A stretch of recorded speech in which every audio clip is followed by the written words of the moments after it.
Today we are going to cook Bavette steak. It is steak time. And it's a French dish and very cheap cut of meat, probably the cheapest. The English might call it flank or skirt. And you might like sirloin or rump or fillet steak, but this is a very tasty cut of meat. It just needs to be cooked properly. We're thinking about it because it's an overlooked cut of meat. And I'm thinking about hidden beauty and beauty that is overlooked all around us in life. I think I'll change gear. My favorite flower, okay, that's a big gear change. My favorite flower is called fritillaria. And it's a tiny one, about that big, just pokes above the grass. And it's one of those bluebell type ones that droops down. And you would ignore it and miss it. But if you go close and pick it up and look inside the flower, there's this unbelievable geometric pattern of a kaleidoscope of colour and beauty, and you just go, whoa, I've never seen anything like that in nature. And you feel like I'm the only one that has discovered this, fritillaria. And again, I think that all around us there is beauty like that to be found, and God puts that in our lives for us to look and to look carefully. You kind of need to be very present to be able to notice that. In English we might say, take time to smell the roses. But beauty is everywhere. And in 1 Peter 3, it's describing true beauty and hidden beauty in a person. And it's kind of God speaking, really. It's saying that I love a gentle and quiet spirit. I'm not interested in the exterior, I'm really interested in the heart of a person. This is what God finds precious and beautiful. Think of the story with Samuel when he's choosing David. Remember, he looks to the wrong person. He thinks it's the older brother, and God says, no, you look at the exterior and I look at the heart. This says a lot about God, doesn't it? So hidden beauty. So let's have a go. This is a Bavette steak. So again, it's very sinewy, very tough. And you either cook tough meat really, really long and slow in a stew, or you cook it very quickly. And if you cook it very quickly, it is medium rare, so depending on how you feel about that. But it stays very tender and beautiful. And today I'm going to cook it and show you how to cook it, but I'm also going to add bone marrow. And you might be like, whoa, what? That's disgusting. And I've got here a young, I think it's a calf bone. And inside there's some marrow. And this is another thing it's overlooked. You'd throw the bone away, wouldn't you?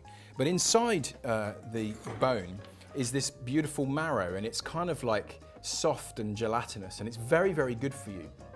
And so I'm going to scoop some of that out for us to be able to kind of put, and at the very end I'm going to melt it into the steak.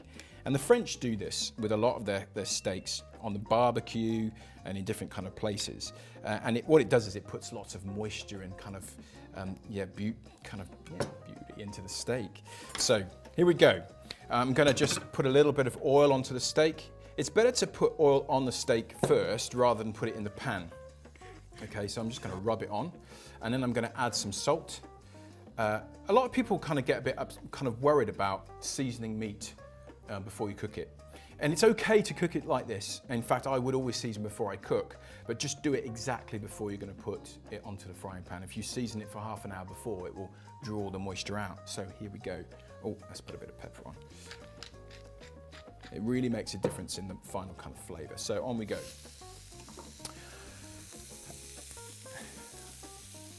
So it's good to do this on the barbecue. It's good to do it kind of, but I'm using a griddle pan here so that I got that nice seared kind of look within it.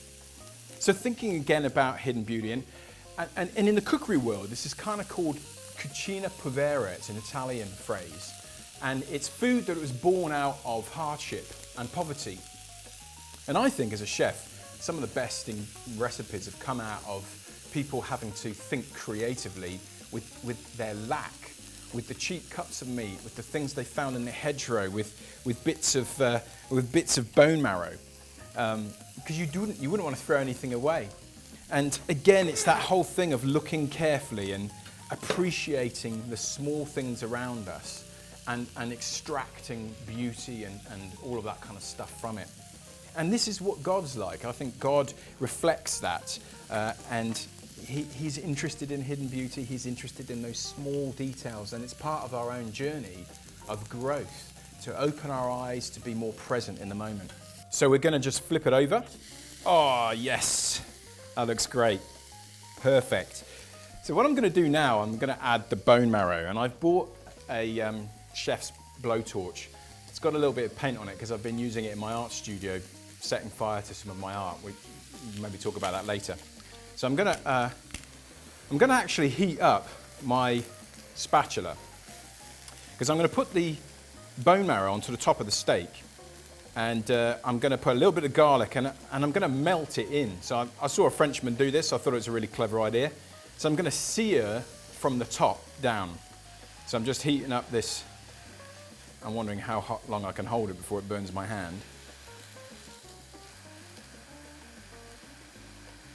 I think that's probably good. So I'm going to add a little bit of garlic, and then I'm going to add this beautiful bone marrow, and then I'm going to melt it in. And it worked. Look at that. You're going to hear the kind of reverse cooking. And so what that does is it cooks the garlic a little bit, and it melts the bone marrow into the steak, and it melts into it, makes it really, really tender. Isn't that exciting? If only you could be here and smell how cool this is. Right. Okay, we are done. When you're cooking, it's important to also leave the steak to rest for a few minutes, and it allows the thing to calm down and for the juices to kind of, and that way it kind of tastes better, and it's more tender when you eat it. So simple food, hidden beauty, true beauty is that which we might overlook, that we might just reject as being not relevant or something that is cheap or not good enough. And God doesn't think like that. He sees our heart. He sees true beauty and hidden beauty within us. And nature reflects that. All of God's creation reflects this truth, even in the food that we eat. That true, lasting beauty that God finds gentle and precious in His sight is the kind of beauty that we're all looking for. So think about that in your own life. What beauty can you open your eyes to? What things have you overlooked? And begin to look with new eyes, be present in the moment, and discover what new things God has for you. So I'm going to cut into this steak, and we'll see what it looks like. Oh, look at that. Perfect. That's exactly how I like it. Medium rare, still really tender. I'm just going to try it.